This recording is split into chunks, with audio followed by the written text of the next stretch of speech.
इसी धरती पर गुरु अर्जुन देव जी एक बार जा रहे थे अमृतसर से लाहौर। उनके प्रेमियों को खबर मिल गई कि गुरु महाराज इसी रास्ते से जा रहे, तो सब प्रेमी अपना अपना नाम लिखवाए। कहने लगे गुरु महाराज हमारे यहाँ आपको रुकना है, भंडारा होगा, सत्संग होगा। ऐसे जगह जगह अब उनका तय हो गया, रास्ता काफिला बन गया। जैसे महाराज जी आपके लखीमपुर खीरी में हर ब्लॉक में 2-2 कार्यक्रम करेंगे, लिस्ट बन रही है और उसी अनुसार महाराज जी आएंगे। तो उसमें आपको भंडारा चलाना है, आपको खर्च करना है, नए लोगों को बुलाना है, आपको हर तरह की सेवा उसमें करनी है। गुरु अर्जुन देव जी के समय में बहुत से लोगों ने अपना अपना नाम लिखा लिया। पढ़े लिखे लोग, जानकार लोग, धनी लोग नाम लिखा दिए। सम्मन और मूसन नाम के बाप और बेटे 2 व्यक्ति थे। बाप का नाम सम्मन, बेटे का नाम मूसन था। दोनों गरीब थे। सोचने लगे आखिर गुरु महाराज हमारे रास्ते से जा रहे, हम क्या सेवा कर पाएंगे। बाप बेटे ने विचार बना लिया कि हम लोग मजदूरी करेंगे और गुरु महाराज की सेवा जरूर करेंगे। उन्होंने भी नाम अपना लिखवा दिया। नाम उनका लिख दिया गया। जब वो बाप बेटे दोनों रिक्शा चला करके रात दिन मजदूरी कर रहे, कुछ पैसा इकट्ठा कर लिए। कुछ दिन जब रह गया 4 दिन, तो बाप बीमार हो गया और जितना पैसा कमाए थे गुरु की सेवा के लिए सब वो खर्च हो गया अस्पताल में। अब बाप बेटे सोच रहे कैसे हम गुरु की सेवा करेंगे। शाम को लांगरी भोजन बनाने वाले आ गए, कल गुरु महाराज आने वाले हैं। अब भंडारियों ने कहा भाई इतना सामान हमको चाहिए, ये घी तेल मसाला चावल दाल आटा जो भी, इतना हमको आप दीजिए। बाप बेटे दोनों चिंता में रहे। कह दिए कि हम आपको भोर में दे देंगे, इस समय नहीं दे पाएंगे। कुछ था नहीं घर में। बाप बेटे दोनों विचार कर रहे, तो बेटे ने कहा पिताजी गरीब आदमी को कोई कर्जा भी नहीं देगा और दुकानदार उधार भी नहीं देगा, कोई उपाय नहीं है, गुरु की सेवा करनी है। तो बेटे ने कहा पिताजी जो अपने बगल में पड़ोसी साहूकार है उनकी दुकान में आज रात को सेध लगाकर हम सामान निकाल लेते हैं और गुरु महाराज की सेवा कर देंगे, फिर कमा करके हम उसका भर देंगे। यानी ईमानदारी और मेहनत ये मनुष्य का गहना है। ये उद्देश्य नहीं था कि हम चोरी करके सेवा करेंगे। उद्देश्य क्या था, सामने मजबूरी थी कि गरीब आदमी को कोई उधार देगा नहीं और पैसा भी कर्जे पर कोई नहीं देगा। तब बेटे ने कहा कि पिताजी दुकानदार के घर से सेंध लगा के सामान ले लेंगे। अब वही काम लोगों ने रात में किया। अब दुकानदार के घर में सेंध लगाए। बेटा मूसन अंदर गया, पूरा सामान निकाल लिया, लिस्ट से मिलान कर लिए। हल्दी मसाला छूट गया। बाप ने कहा सुबह दुकानदार से ले लेंगे। बेटे ने कहा पिताजी उधार सुबह नहीं मिलेगा, ज़रूरत रहेगी, अभी चल करके फिर ले लेते हैं। दोबारा वो लड़का फिर अंदर गया मूसन, हल्दी मसाला भी बाहर कर लिया। जब वो निकल रहा था तब तक दुकानदार साहूकार जाग गया। देखा कि कोई आदमी चोरी करके बाहर जा रहा। उसने पैर पकड़ लिया, अंदर खींचने लगा। अब बाप बाहर खड़ा है। बेटे ने कहा पिताजी दुकानदार हमको पकड़ लिया, अंदर खींच रहा, ये सामान आप ले लीजिए। अगर वो दुकानदार हमको अंदर ले जाएगा तो पहचान जाएगा, तो हमारे गुरु की बदनामी होगी। आप गुरु की सेवा कर दीजिएगा और गुरु की सेवा के लिए आप मेरी गर्दन काट दीजिए, ताकि दुकानदार जान न पावे कि हम सेवा के लिए चोरी कर रहे। अब उस समय बाप कहने लगा बेटा हम तेरी गर्दन कैसे काटेंगे। लेकिन बेटे ने कहा पिताजी गुरु के लिए मेरी गर्दन काट दीजिए, सेवा आप कर दीजिएगा। अब बाप लाचार होकर कटारी से बच्चे की गर्दन को काट लिया। गर्दन लेकर सामान लेकर अपने घर में आया और इधर भोजन बनाने वालों को पूरा सामान उन्होंने दे दिया। अब देखिए इधर क्या हुआ, दुकानदार जब उसको अंदर खींचा तो देखा कि सर कटा हुआ है। अब वो बेचारा घबराने लगा कि अगर पुलिस आएगी खबर हो जाएगी तो हम पकड़े जाएंगे। अब वो दुकानदार सम्मन के घर गया, कहा भाई आज मेरे दुकान में चोरों ने चोरी कर लिया, चोर भाग गए, लेकिन एक चोर पकड़ा गया है, उसकी गर्दन नहीं है, वो लाश घर में पड़ी है, आप अपने घर में रख लीजिए छिपा करके, वरना पुलिस हमको पकड़ेगी तो हमारा नुकसान होगा। अब देखिए प्रेमी भाई बहनों, अब इधर वो जो है कि लाश भी, बेटे की लाश भी घर में आ गई। अब सर और धड़ सटा करके बाप ने रख दिया, ऊपर से कपड़ा डाल दिया। एक तरफ बेटे की लाश पड़ी है, एक तरफ भंडारा बन रहा। और देखिए प्रेमी भाई बहनों, जब गुरु अर्जुन देव जी सुबह आए, जब भोजन करने के लिए थाली लग गई, तब उन्होंने सम्मन से कहा, सम्मन अरे बेटा मूसन दिखाई नहीं दे रहा, कहाँ है, बुलाओ उसको। तो बाप ने कहा, गुरु महाराज वो बीमार पड़ा है, वहाँ आ नहीं सकता। उन्होंने कहा अच्छा बुलाओ तो सही। तो बाप ने कहा, गुरु महाराज वो मेरे कहने से नहीं आएगा, वो बीमार है। बाप छिपा रहा था, लेकिन गुरु को सब कुछ मालूम रहता है। गुरु अर्जुन देव जी कहने लगे कि अरे बुलाओ तो सही। बाप ने कहा, गुरु महाराज आप बुला लीजिए, मैं नहीं बुला पाऊँगा, मेरे कहने से नहीं आएगा। तब गुरु अर्जुन देव जी आवाज़ लगाए, अरे बेटा मूसन तुम कहाँ हो, मैं तेरे घर में हूँ, अरे मेरे पास तो आओ। इतना कहते ही बेटा खड़ा हो गया, बेटा जिंदा हुआ। जब जब गुरु के सामने बेटा पहुँचा, बाप बेटे दोनों गुरु के चरणों में गिर के रोने लगे।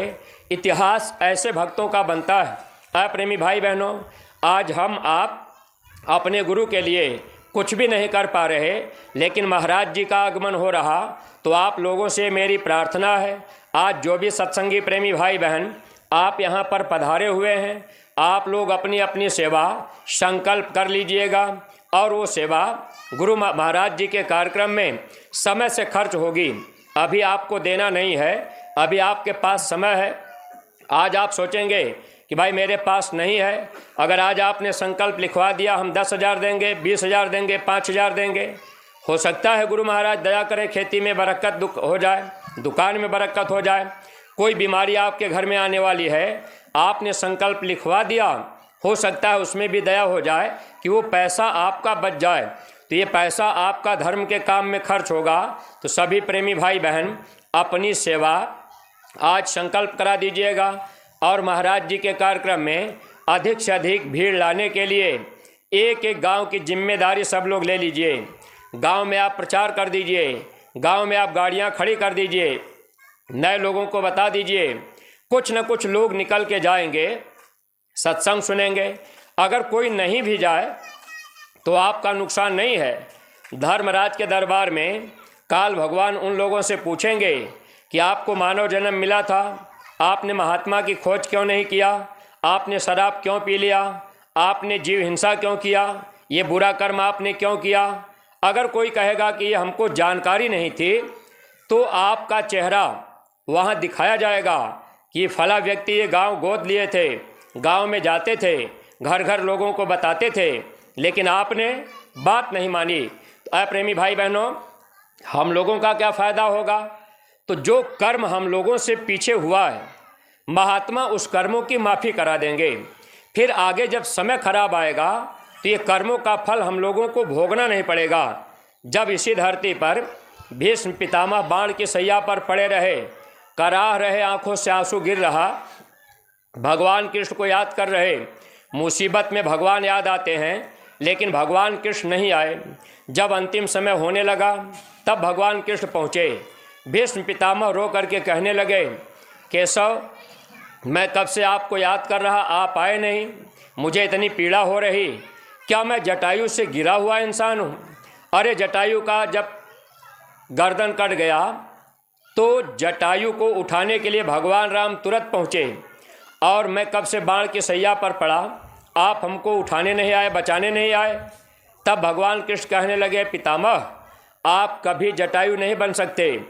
एक अबला को बचाने के लिए, सीता को बचाने के लिए जटायु अपना प्राण कुर्बान कर दिए, भगवान राम ने तुरंत गोद में उठा लिया। आप वो इंसान हैं।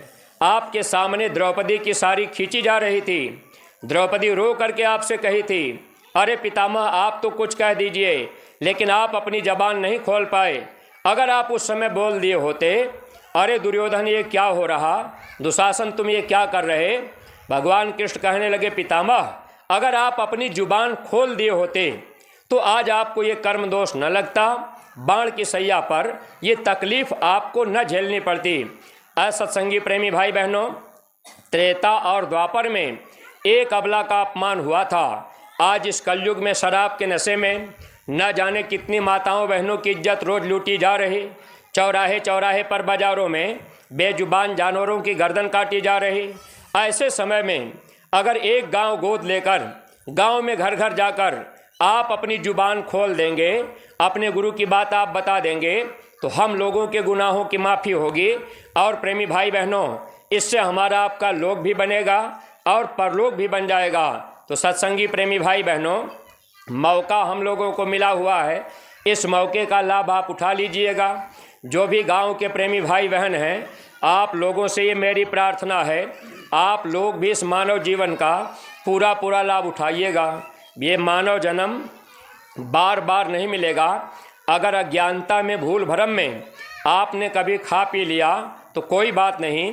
जब पूज्य महाराज जी का आगमन आपके ब्लॉक में ईशानगर में होगा, आप लोग पधारिएगा। दर्शन मात्र से गुनाहों की माफ़ी और बीमारियों में भी 4 आना लाभ। ऐसे महापुरुष के दर्शन से बीमारियों में भी 4 आना लाभ होगा। तो आप लोगों का ये सौभाग्य है, इसका पूरा लाभ आप नए प्रेमी भाई बहन अवश्य ही उठाइएगा। ये मौका हो सकता है बार बार न मिले। और 20 दिसंबर से 24 दिसंबर फिर मथुरा में 5 दिन भंडारा होगा। उसमें अगर आप पहुंच जाएंगे तो वहाँ भी गुनाहों की माफ़ी की मंदिर है, बरकत का प्रसाद उस मंदिर से मिलता है। सत्संगी प्रेमी भाई बहनों, आप लोग प्रचार प्रसार कीजिए। और गांव के प्रेमी भाई बहन, आप बुद्धिमान जानकार हैं, आपको विचार करने की ज़रूरत है। आज हम आप जिभ्या के स्वाद बस देखा देखी मांस मछली अंडा शराब खाने पीने लग गए, जबकि इंसान का एक स्वभाव होता है। आज इतने प्रेमी बैठे हैं, अगर हम आपसे एक बात पूछें, हर आदमी बदबू पसंद नहीं करता है, सुगंध सबको अच्छी लगती है। कोई चीज़ में अच्छी गंध आ रही है, फूल की अच्छी खुशबू आ रही, तो वो आप पसंद करते हैं। अगर बदबू आ रही है तो आप पसंद नहीं करते हैं। तो आज हमारा आपका विचार ऐसा क्यों हो गया? आज हम आप बदबूदार चीज़ खाने लग गए। आप विचार कर लीजिए, अगर एक आदमी के एक हाथ में लौकी पकड़ा दिया जाए और एक हाथ में मछली पकड़ा दिया जाए और आपसे कहा जाए कि भाई आप सूंघ लीजिए, तो किस में बदबू आएगी? मछली से आपको बदबू आएगी, लौकी से नहीं आएगी। लेकिन आज हमारी आपकी बुद्धि कहाँ चली गई? आज हम आप ऐसे बदबूदार चीज़ों को काट करके खाने लगे, मनुष्य शरीर में डालने लगे। इसीलिए घर घर में बीमारियां फैल रही। प्रेमी भाई बहनों, मान लीजिए कोई जानवर अब नदी में पड़ा है, मरा है, अब उसको बीमारी है, मछली ने मांस काट के खा लिया है और आप उस मछली को ले आए काट के खाए, तो बीमारी तो आपको अंदर आएगी। इसलिए महापुरुष हमारी आपकी तकलीफ़ों को दूर करने के लिए स्वामी जी महाराज ने शाकाहारी रहने की आवाज़ लगाई। और गुरु महाराज ने कहा, बच्चा आगे एक समय ऐसा आ जाएगा, बीमारियां इतनी बढ़ जाएंगी, आप गांव-गांव डॉक्टर बैठा दीजिए, घर घर में आप डिस्पेंसरी खुलवा दीजिए, लेकिन बीमारी जाने वाली नहीं। अगर शाकाहारी सदाचारी लोग नहीं बनेंगे तो आगे आने वाले समय में आदमी को आदमी उठाने वाला नहीं मिलेगा, लाशों पे लाश पड़ेंगी, ऐसी बीमारियां आएंगी जिसकी कोई दवा नहीं होगी। तो सत्संगी प्रेमी भाई बहनों, देखिए हम आप लोगों का बहुत ज़्यादा समय नहीं ले रहे। आप जो भी गांव के प्रेमी भाई बहन हैं, आप लोग पढ़े लिखे जानकार बुद्धिमान हैं, आप जय गुरुदेव नाम पर शंका मत कीजिएगा। ये भगवान का समय का जगाया हुआ नाम है। भगवान का नाम समय समय पर बदलता है। अगर एक बात हम आपसे पूछें, आप विचार करके बताइएगा, कभी आपने सोचा राम का नाम किसने रखा, कृष्ण का नाम किसने रखा? अगर आप इस पर विचार किए होते तो आज जय गुरुदेव नाम पर शंका न होती। आपके धार्मिक पुस्तक में लिखा है, भगवान का नाम संत रखते हैं, हरि अनंत हरि कथा अनंता, कहीं सुना ही बहुविधि सब संता। प्रभु के अनंत नाम होते हैं, उस नाम को संत जानते हैं। आज इस गांव में कोई बहुत बड़ा विद्वान आदमी होगा, भगवान का आपसे 50 नाम पूछा जाए तो आप शायद नहीं बता पाएंगे, लेकिन महात्मा भगवान के अनंत नाम जानते हैं। जिस नाम को महात्मा जगाते हैं वही नाम उस समय काम करता है। तो कभी राम नाम की जहाज लगी, कभी कृष्ण नाम की जहाज लगी, कभी साहेब नाम की जहाज लगी, कभी वाहेगुरु नाम से काम हुआ, कभी राधा स्वामी नाम से काम हुआ। हमारे गुरु महाराज ने ये कहा, क्या बच्चा, मैंने इस धरती पर जय गुरुदेव नाम की जहाज लगा दी, अगर इस जहाज पर सारी दुनिया बैठ जाए तब भी ये जहाज खाली जाएगी। तो जय गुरुदेव नाम की जहाज पर बैठने का तरीका बताने के लिए ये वक्त के महापुरुष आ रहे, जिनकी दाढ़ी बाल काली है। मथुरा से चलकर आपके रायबरेली, लखीमपुर और बदायूं, ये 3 जिले का सौभाग्य है। पूज्य महाराज जी का कार्यक्रम ब्लॉकों में जगह जगह होगा, तो गांव के नए प्रेमी भाई बहन भी आप इससे लाभ उठा लीजिएगा। समय समय पर भगवान का नाम बदलता है, वक्त बदलता रहता है, इंसान बदलते रहते हैं।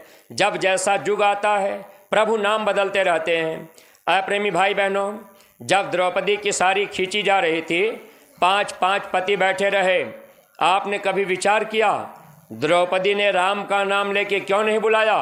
अरे द्रौपदी को भी राम का नाम पता था, लेकिन द्रौपदी को इतनी जानकारी थी, समय की शक्ति काम करती है। वक्त के डॉक्टर, वक्त के महात्मा, वक्त के वैद्य काम में आते हैं। वक्त का जगाया हुआ नाम, वही नाम काम करता है। जब द्रौपदी ने भगवान कृष्ण को बुलाया, भगवान कृष्ण पहुँचे, रक्षा किए थे। प्रेमी भाई बहनों, जब द्रौपदी की लाज बच गई और वहाँ दुशासन सारी खींचते खींचते थक गया, द्रौपदी के सामने जब भगवान कृष्ण गए, लाज बचने के बाद द्रौपदी ने कहा, भैया आज अगर आप न होते तो मेरी लाज न बचती। भगवान कृष्ण से द्रौपदी बोली कि भैया एक बात आप बता दीजिए, इतनी सारी आप कहाँ से ले आए? तब भगवान कृष्ण कहने लगे, बहन ये मैंने नहीं लाया, ये तो तुम्हारा दिया हुआ सामान वापस आया है। भगवान कृष्ण बताने लगे, बहन एक बार तूने एक महात्मा को कपड़ा दान में दिया था, वही दान दिया हुआ कपड़ा मुसीबत में महात्मा ब्याज सहित वापस कर दिए, तेरी आज लाज बच गई। सत्संगी प्रेमी भाई बहनों, महाराज जी के कार्यक्रम में एक महापुरुष के आगमन में आपने 10, 20, 5,000 लगा दिया, तो ये धन आपके काम आएगा। आगे जब अनाज की कमी होगी, गुरु महाराज ने कहा कलयुग का धन सतयुग में काम नहीं आएगा।